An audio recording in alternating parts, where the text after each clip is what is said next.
Hey guys, it's Pedro back with another interview covering the Valorant Pro scene in the off season. But my guest for this time, it's a very special guest. I would say, he's been one of the most well regarded, most followed person.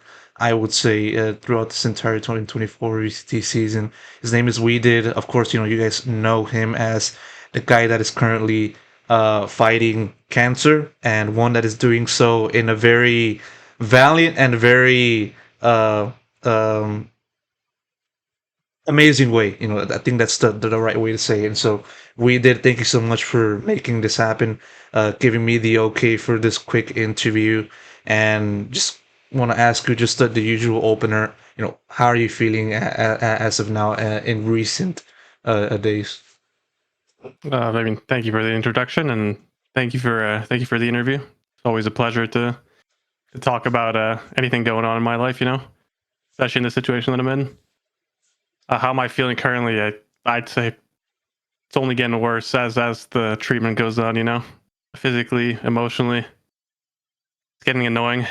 But we're pushing through, and that's what matters. Almost done, and then we'll be ready and back to play soon.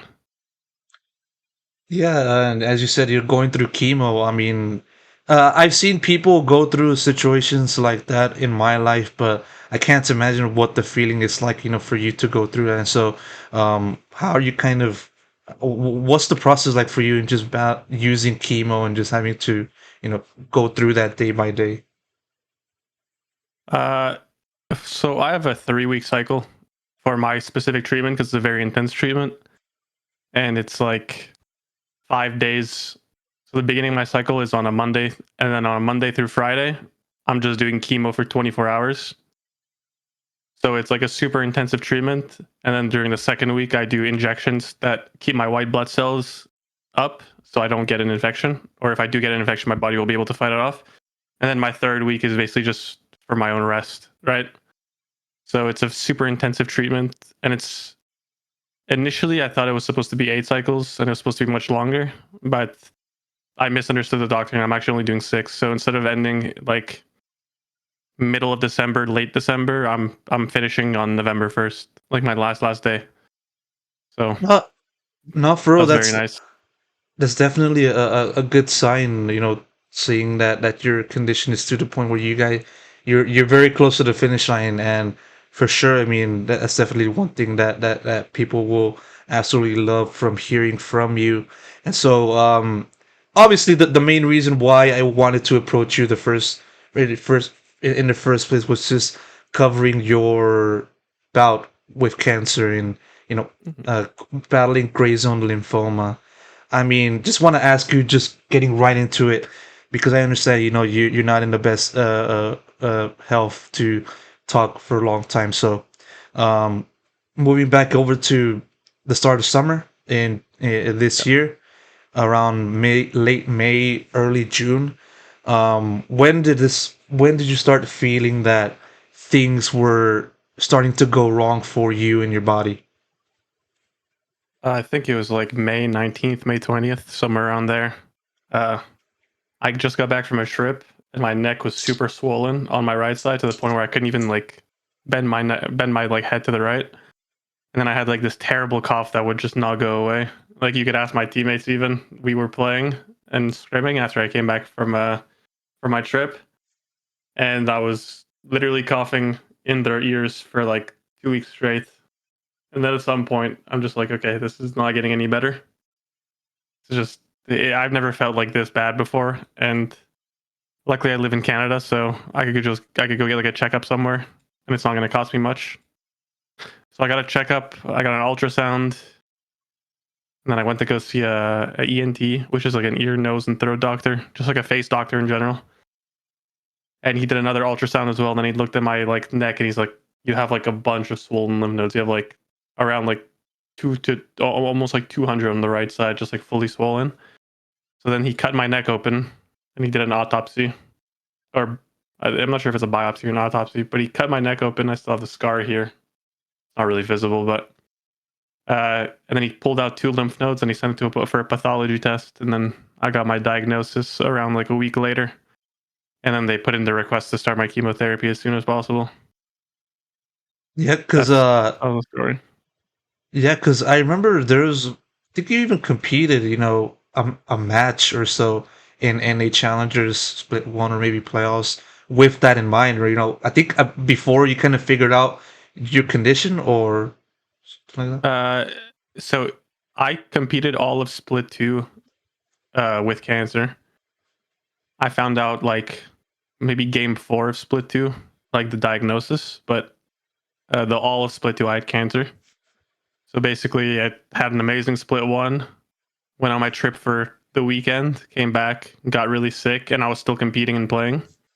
But obviously, I wasn't able to play ranked or anything because I would get extremely exhausted from coughing all day, or like even communicating with my teammates was super exhausting. So I was doing that, and then it just ended up tiring me out so much. I wasn't even able to like play on my own time, but I was still playing really consistently. And then my last match of Split 2 was when I started my treatment, and I have like a mobile chemotherapy that I bring home. So I was playing that last match on chemotherapy from home, like Mhm. while I was doing my treatment. It's pretty cool. There's a picture online somewhere. Yeah, I think you had like three bottles, right? Next to Yeah, you. yeah, Uh, yeah, that was like literally in your room, literally with yeah, you before getting ready to play, right? yeah. So Yeah. on that day, literally on that day was the first day of chemo I've ever done. So I think it was a Monday because it's Monday through Friday. So I did my injections at the hospital, and then they gave me the bottles to bring home. And then that game, you could tell, like, I was like, okay, well, I'll be able to play since I could bring the bottles home, right? So I'll be fine. And then, like, the first game, I'm doing all right. Second game, I'm doing all right. And then the third game, everything just hits me at once. Like, my brain was mush. My body wasn't agreeing with my hands. It was just a whole mess. Was it the match against Oxygen? The last one? And it was fluffy aimers, but Oh, okay. the oxygen match. I think it was 3 weeks later, and I think that was when I did a chemo, and then I was off of chemo for the week. So my team asked me if I wanted to play because we were using Rockets as a sub, and they saw that I had a bit more energy. So we played Fluffy Aimers first, and then we beat them again in a rematch 2-0 in a very like convincing fashion when I came back.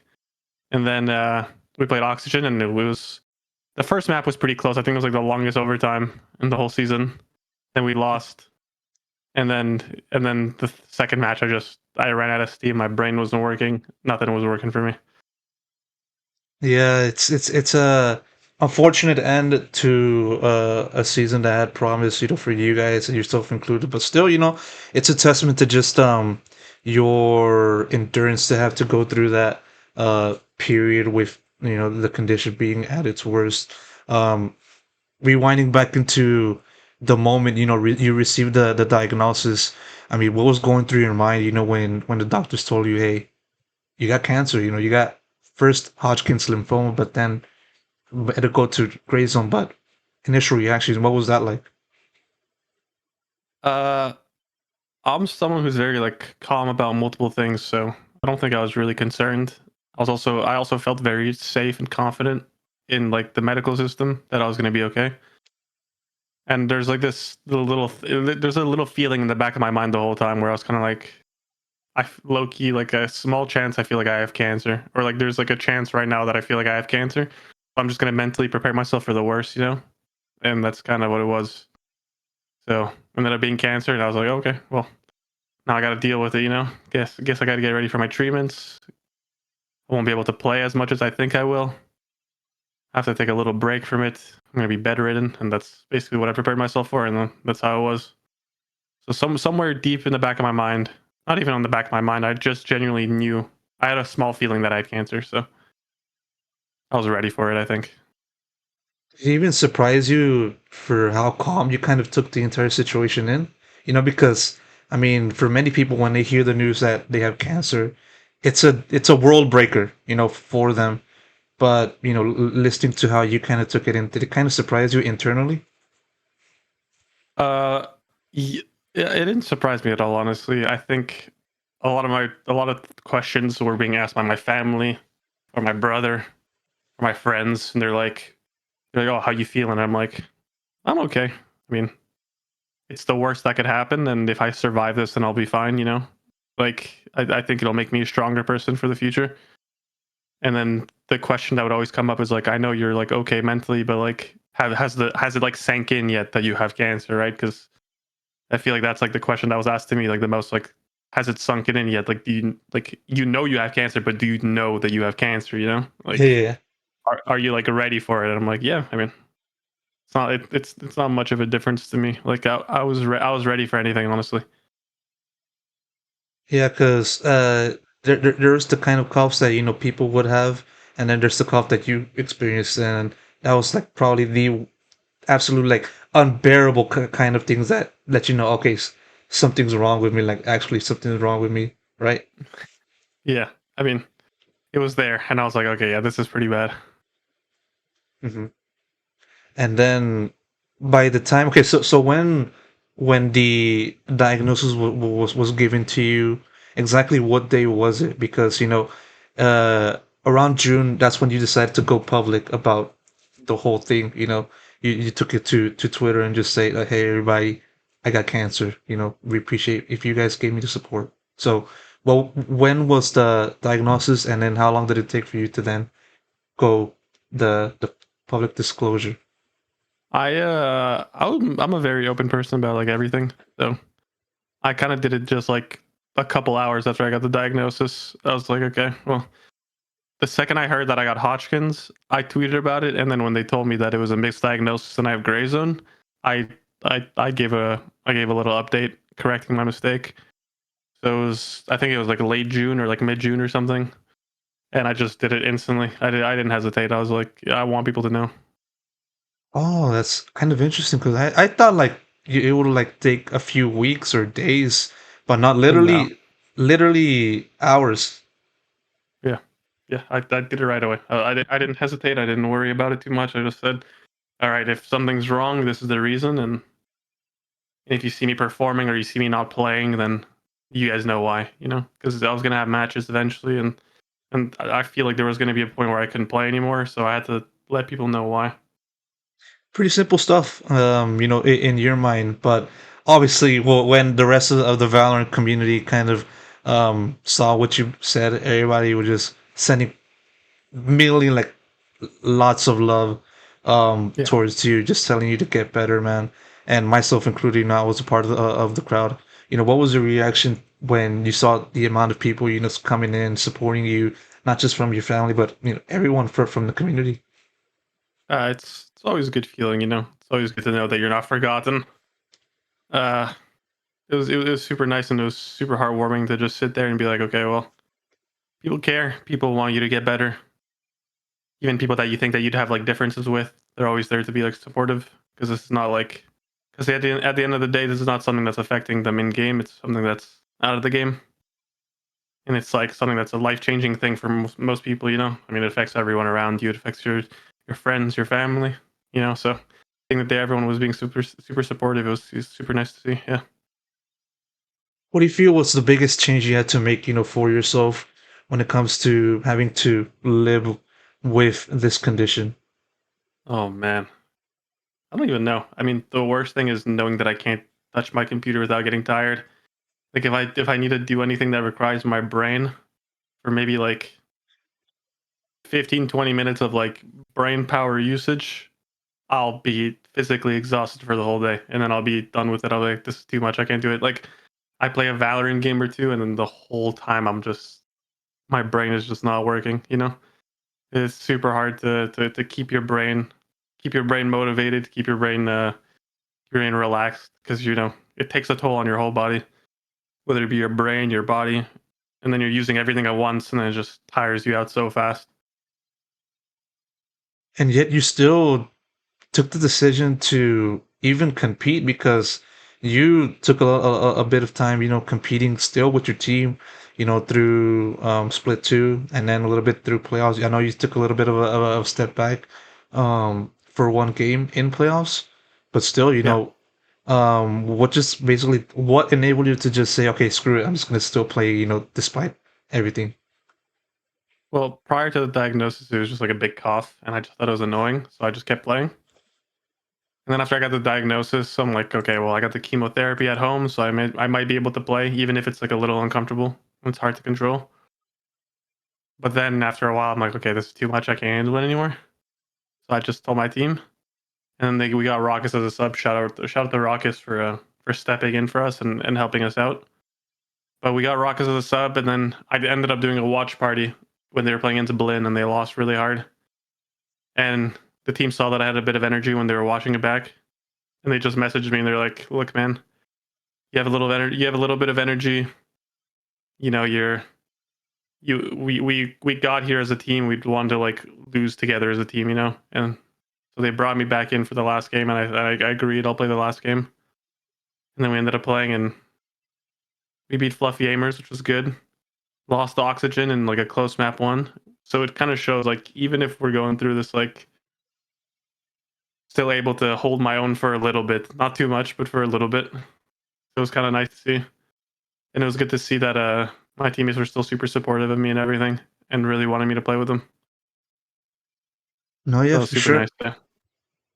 No, no, no, most definitely. And um, going a little bit back onto one part you said, I mean, for the entire duration of Challengers, with all that in mind, you said that you only were able to play 2 matches per day.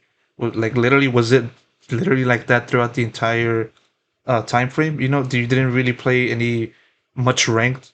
Just 2 matches, and then that was it. That was your quota. No, that was like after. That was like way deeper in my treatment. This was Okay. like when I was still like sick and everything. When it just started, I don't even think I touched ranked at all. Like I didn't play the game at all, other than scrims with my team, and then the matches. It was like super hard to just have any energy to do anything because after the treatment started, my cancer symptoms went away, so I was able to play a bit more. But then I've obviously like it was just super exhausting to play, so I just stopped. I just told myself like, okay, I need to just focus on recovering and maybe sit this one out for a bit.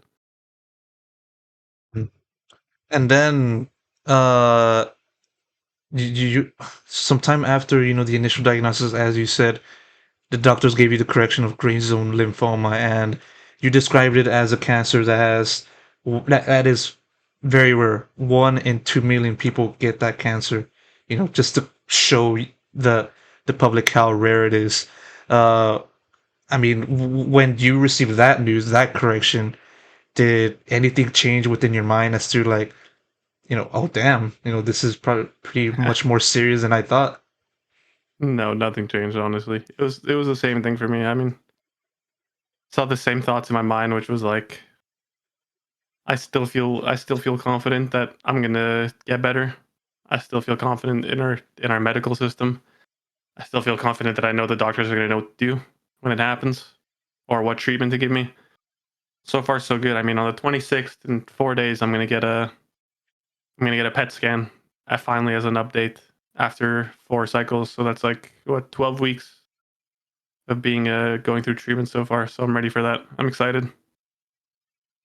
And just to give a quick understanding to the viewers as to exactly what Grey Zone Lymphoma is, can you kind of um, give us a quick a knowledge breakdown Yeah, of as to course. exactly what it is? So initially, when they did the biopsy before they even brought it to pathology, the doctor who did the surgery thought that it was Hodgkin's lymphoma because it showed signs of Hodgkin's lymphoma. And then after the pathology test came back, he noticed that it was gray zone. So what gray zone is that it's a mix of two cancers, or it has traits of two cancers. So one is Hodgkin's, which is why you thought it was Hodgkin's initially, and the other is primary mediastinal large B-cell lymphoma, which targets your B cells, and that is like a very aggressive cancer. So with the mix of both, it's called gray zone lymphoma, and that's basically why they. I mean, after the pathology test, that's how they figured it out. hmm So a mixture of those two.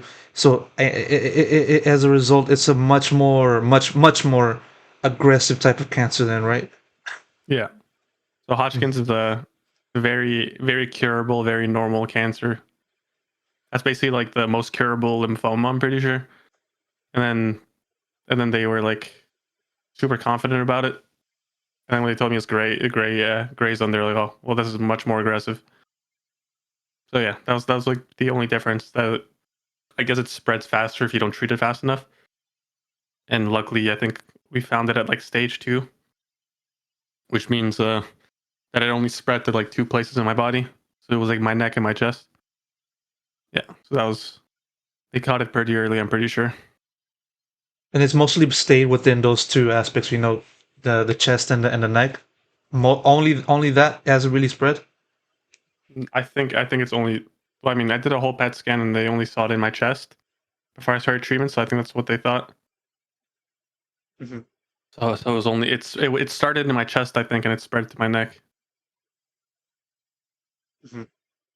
And and another thing you also pointed out when it comes to Grey Zone is to how new it is and how not known the condition is, also because you kind of gave them the okay to let the doctor study your body, because to them it was an opportunity to understand, study it more and just learn how to fight it. And so what was that, experience like, just going through tests, to let the doctors study what Gray Zone is? Okay, so when I told them that initially, what they told me is that it's not going to be like how I think it's going to be, where I do like clinical trials or something, or I'm like testing a new type of drug or something like that. So basically, what it would be is the lymph nodes they remove from my neck for the pathology test Mhm. is they would like freeze it and then they would use it in case someone else wanted to study what Grey Zone lymphoma is. Because Okay. what happened basically is what they told me is there's a bunch of doctors that get together and they find out what the best treatment is for you.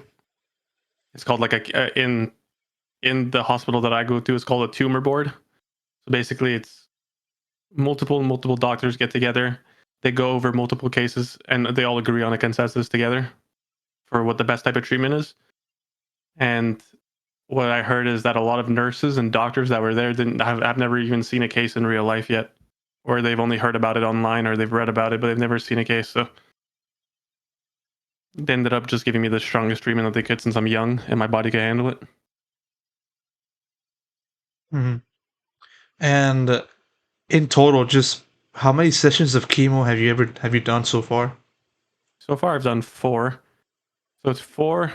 So it would be 20 days total, spread across 12 weeks, and it's 24 hours a day for 5 days a week. So 4 weeks, 5 days a week, it's 20 days in total. Yeah, 20 days total, spread across 12 weeks so far, and every single day that I've done chemo was for 24 hours a day. So I bring the bottles home and they empty within 24 hours, and then I go get them changed every day until Friday, where I take them all off for the rest of my 2 weeks left of my cycle. Hmm. And I remember you said, you also like take 1 week just for rest, right? Just mostly just kind of let your body recover, right, from the Yeah, past 2 weeks chemo within the session, right? yeah. I mean, it's very intense, right? So I think like if it were to be something like chemo, then the white blood cell injections, and then you do chemo again, it would be pretty intense for your body. I don't think you'd be able to handle it. It would You would just look like a skeleton the whole time, or you would just like you'd be in a lot of pain or a lot of like tiredness. You wouldn't be able to like function as a human at all, honestly. But you've been able to function to the best of your abilities, and while you're going through chemo and stuff like that, um, I can imagine there's many things that kind of go through your mind, on top of just saying, hey, it's just cancer, whatever, it's got to deal with it. But what other things do you kind of think of, for you when it comes to fighting cancer? Was it just is do you kind of think of, okay, you just gotta get to the finish line, or more so you think of, oh man, how much of a shift, a life change this having this condition has done to my life. You know, in essence, what I'm trying to ask you is, what are some of the things that go through your mind when you're going through chemo? Oh, for me, it's like when will this be over? Honestly, it's more so that than anything else. It's just like those bottles are super uncomfortable to bring home. I think it's really nice. Like every nurse is super nice and doctor is super nice so far, so I like that. But I think my main like thought is always like, oh my god, can we please get this over with? It's like the most annoying thing in the world. Honestly, I wouldn't wish this upon anyone. Hmm. What kind of gives you the strength to keep going? Uh, Honestly, it sounds pretty simple, but it's just the fact that I know I have to do it. You know, it's not something that's like, oh, like I'm pushing through because I love life and I love my family and I need to keep going. Like it's more so it feels like I know I'll be okay and I'm like I'm pushing through because I have to, you know. I could always refuse treatment, of course, but it's not something that I'm gonna do. I got a couple weeks left. I just got to keep going, you know, and then I'll be done.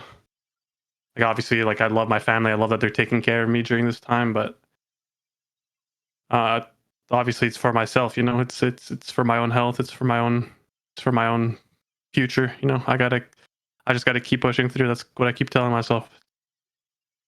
Just Because you gotta keep do going. because you do see the finish line, right? You know, that Oh yeah, also plays into it, right? Yeah, and so close, so close.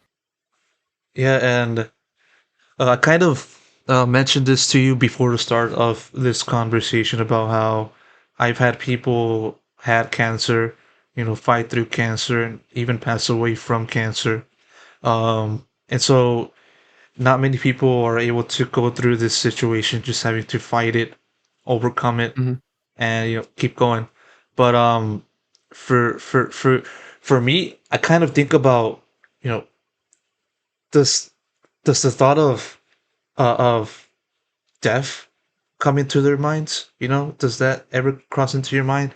And so, as for me, I kind of see cancer, say, "Oh my God, you know, it's a massive obstacle. Not many people are able to go through it." And so, what I ask you, we did is, did the thought of like facing possibly death come through your mind? You know, your own mortality. Did that ever cross Yeah, your of mind? course it did. Uh, I mean, initially no, and then I was like, at some point, I was like, yeah, okay, well, obviously you can't write anything out.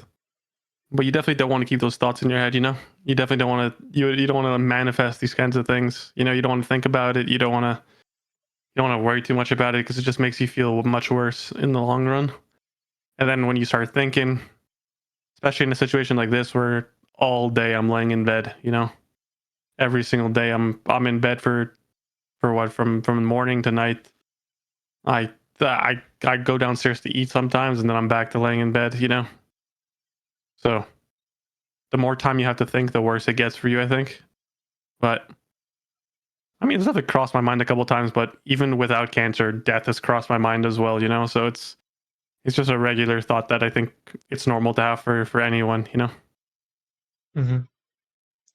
And yeah, like so, you said that basically you've mostly been confined to your room, your house, the entire process from start to even now. Yeah.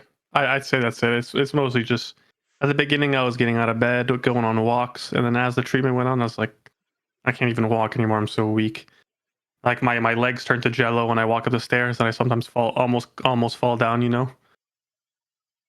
Like you know when you're walking and your leg gives out or like your knee stumbles and then you like almost trip. That's kind of like me, but like 24/7. Hmm. It's hard, but it's just it's just how it is. Your body is tanking a lot to try to get better, you know. So it's kind of a beautiful thing. So I don't mind being sick for now, as long as I know I'll be okay for later. A beautiful thing. Can you kind of elaborate on that? What makes it beautiful? I mean, just modern medicine and how your body reacts to it, right? I mean, I have a pick line here. If I could show you as well on my camera, on the camera. So here I have a line that goes directly into my heart with two little openings right here. Not sure if you can see it. Yeah. So this line is in an artery in my bicep, and it goes all the way from here to my heart, and that's where my chemotherapy goes. So instead of every day going there and staying in the hospital for 24 hours for a whole week with like an injection, like a needle in my arm, I do it through a pick line instead. That's what it is. And you know, it's crazy because you're pumping poison straight to your heart, and then your heart is pumping that throughout your whole bloodstream. Because no matter what you say to, like, when you talk to a nurse, like me, when I talk about anything in general, I'm super straightforward about most things. I'm never gonna sugarcoat things mostly. So when I talk to a nurse and I'm asking him, like, you guys are putting poison into my body, right? And they always want you to be positive. So they're like, no, no, no, it's not poison. It's to make you healthy. You know, it's to make you feel better.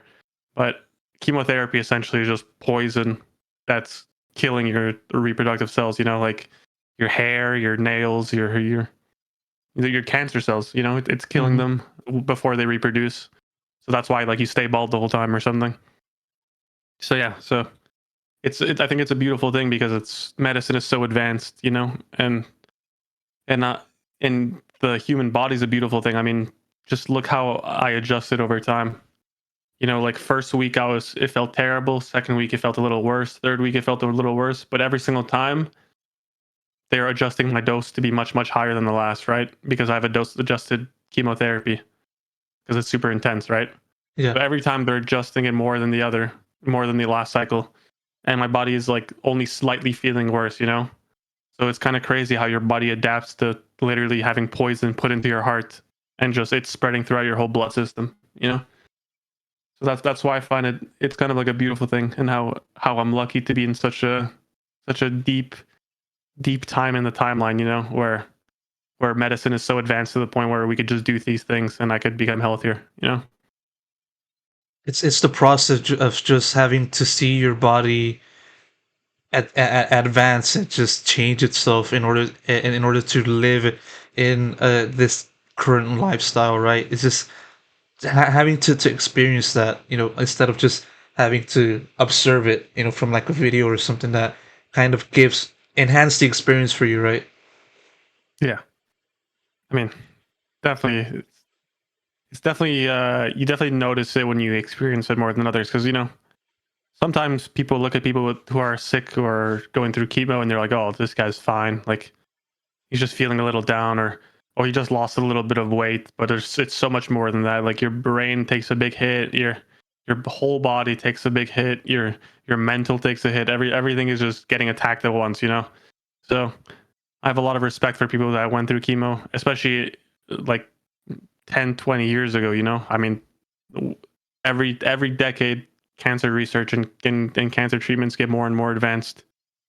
So it's good to see that, you know, the money's going somewhere, and you kind of see it, you know.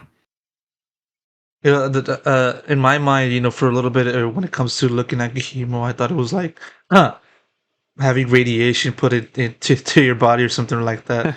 But yeah, as you say, you know, medicine is advanced to, you know, where you kind of don't really need that stuff happen. So, good on medicine for making that happen. So, um, going a little back onto just the public's reaction towards, you know, your condition. Did you get any like advice from like people that had that condition, you know, within the community or maybe even outside of the community, maybe someone in your family that gave you like that chimed in to tell you, you know, okay, this is what you're going to expect.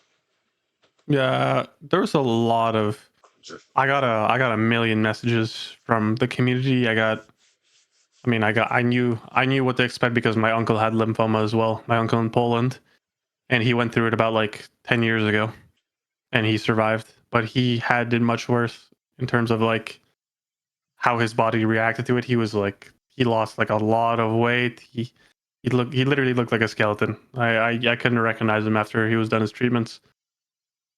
But yeah, it was, yeah, I got a lot of support, a lot of people telling me, like, my mother went through this, my grandfather went through this, my dad went through this, my brother has cancer. This is what he's going through. So it's very nice to see that people were trying to tell me what to expect and what there was going on, you know, and that's it was very nice. And I think that's another way of being supportive as well, right? You could show your support by saying like, "Oh, you're going to get through this," but you could also show your support by saying like, "Okay, this is what you need to expect. This is what's going to happen to your body." You know, there's different ways to showing your support, and I think that was a very nice way of showing it by a lot of people from the community. Cancer, it's super popular nowadays. Cancer, I think it's like 1 in 2 people are diagnosed with some sort of cancer in their lifetime. So it's like super intense. And a lot of people go through it, or a lot of people have friends or family members that have gone through it. So obviously, I didn't expect it to hit me this young, but you gotta play the cards you're dealt in your life. So life goes on. Which person and their advice stood out to you the most? Amidst I all of that. I couldn't give you a name, but it was it was mostly my grandmother. I think she just told me like, no matter how weak you feel, you just need to stay strong. It's gonna go by faster than you think. And then a year from now, when you're gonna be cancer free for a whole year, you're gonna be like, oh, it's like it never even happened. You know, it's gonna go by fast. You know, time goes by fast in general, especially when you're older. So just don't think about it too much. Don't get too negative, and then you'll be fine.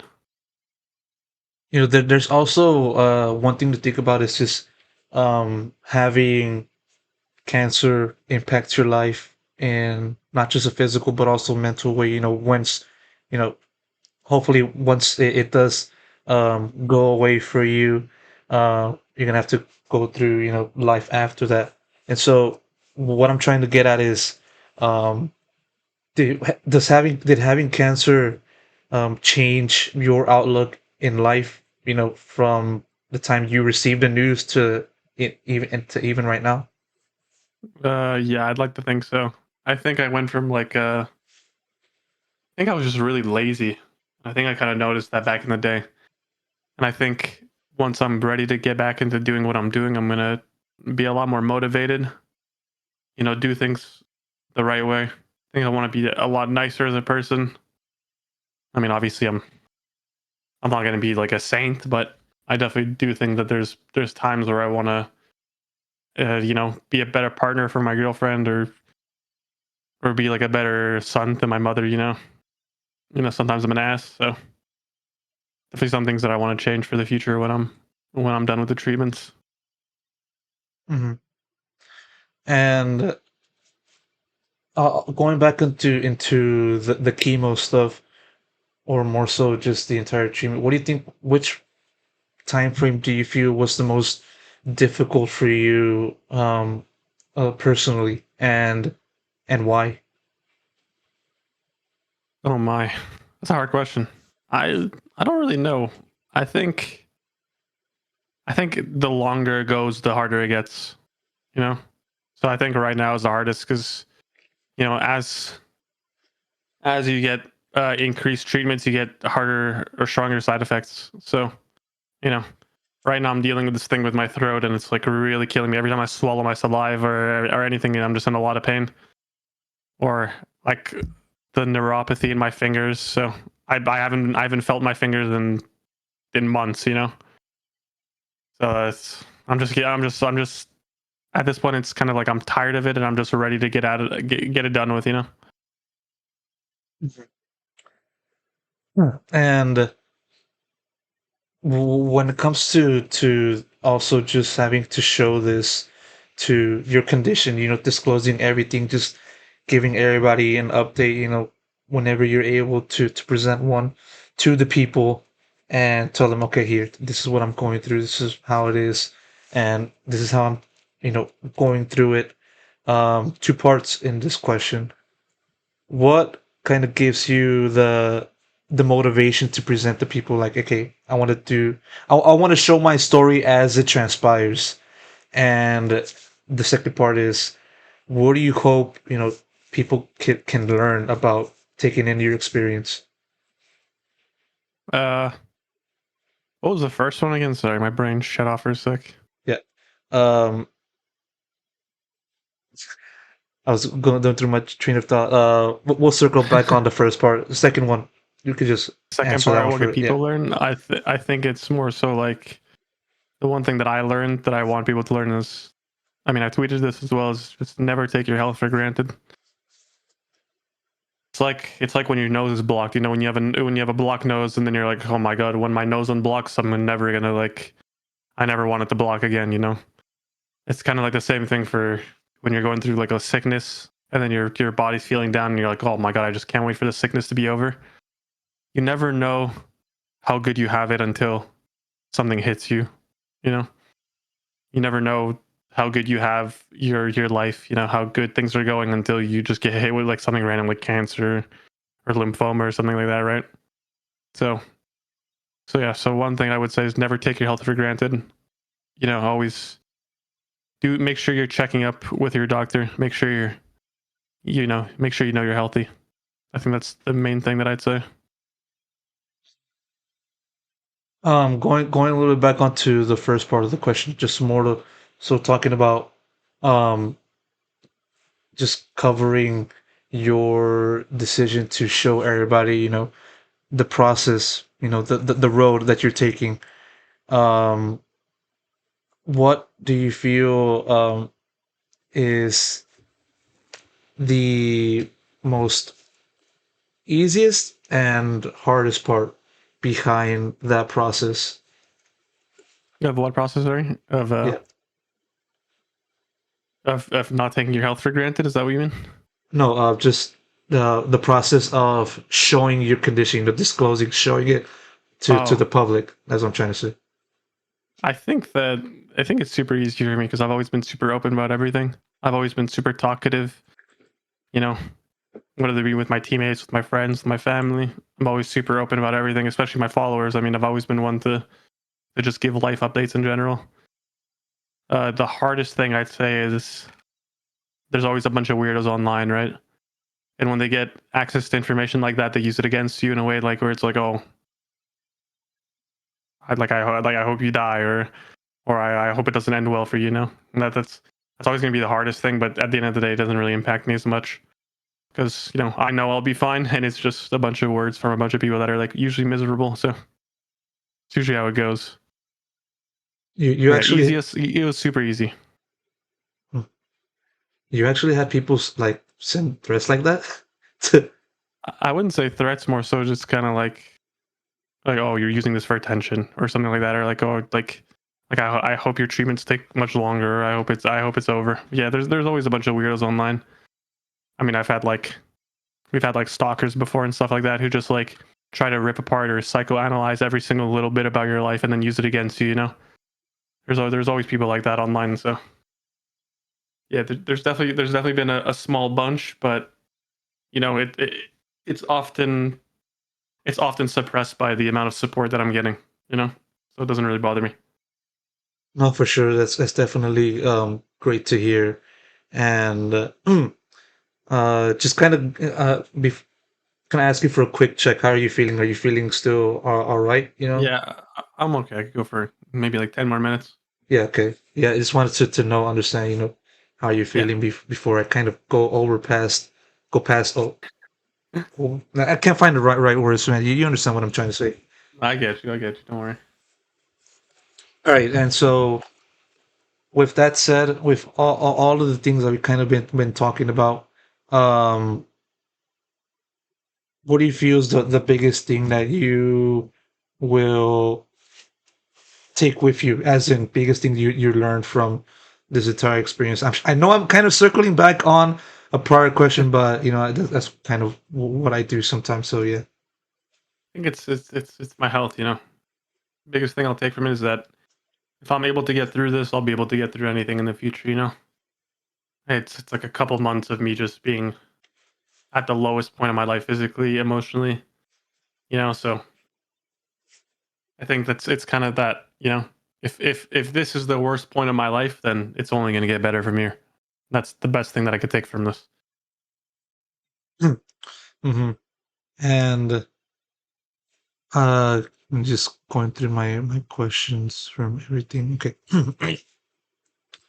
That said, if there's any single piece or maybe plenty pieces of advice that you kind of want to give anyone um, to kind of take for the future, what would that advice be? And this can kind of be about anything. This doesn't have to be like towards people that have cancer themselves. This can this can reach to people that have different problems within their lives that you feel have they li- ha, can sure they listen to your words. It'll help them in the long run. One thing I learned that from being in the hospital in and out every day, you know, talking to people that are going through the same similar things as me is that no matter what you're going through, I promise you it could always be worse. You know, the amount of people that I've talked to where I'm like, I've only been on like 3 months of chemotherapy so far, and I've talked to people who have had cancer for 19, 20 years. Who are just going through the motions every single day. So yeah, it may suck, and not to discredit your situation, but there's a brighter side to everything. It could always be worse than it already is. And that's what I'd say. I'm kind of curious on stories. What's one story that stood out to you from those Um, conversations? I mean, one thing was I was getting a blood test, and basically there's chairs A, B, and C, and basically chair A goes next, and then the guy in chair B goes to chair A, and then the guy in chair C goes to chair B, and then they bring another person into chair C. Basically, that's how like the blood tests work in the cancer center at my hospital. And I was in chair B. I swapped over to chair A because someone went to go get their blood test, and then someone came over next to me and started talking to me, right? And he tells me like, "Oh, what are you going through?" And I spoke a bit about our cancers and everything, and he said he was going through chemotherapy for 19 years now. Like, obviously, he probably has like a much lighter one because of 19 years straight. Your body wouldn't be able to handle it if it was like a super intensive treatment. That he said like, live life without regrets. If you don't want to do something, don't do it. If you want to do something, you should do it. He said first thing he did when he got the cancer diagnosis, he went out and he bought a company, and then he's just been working on that his whole life. That's something that I could see being a really good thing. If you're gonna do something, do something. Don't half-ass it. Put your all into it, and that's kind of like why I say I'm super motivated when this is done. Like I'll be super ready to put my all into everything, whether it be streaming, playing competitively, or even going back to school. Yeah, for sure. And sure, it's not going to be the same as starting a company, but everybody has their own mode of success, and hopefully you're able to do exactly that wherever you may be in, whether it is competing or, as you said, going to class or going to school and everything like that. Um, Yeah. that said, I'm gonna wrap up the interview right here. We did. Thank you so much for doing this real quick and just sharing all of this, despite having a pretty sore throat. Really do appreciate you taking the time and just talking to me about your entire experience. Thank you for having me. I appreciate it.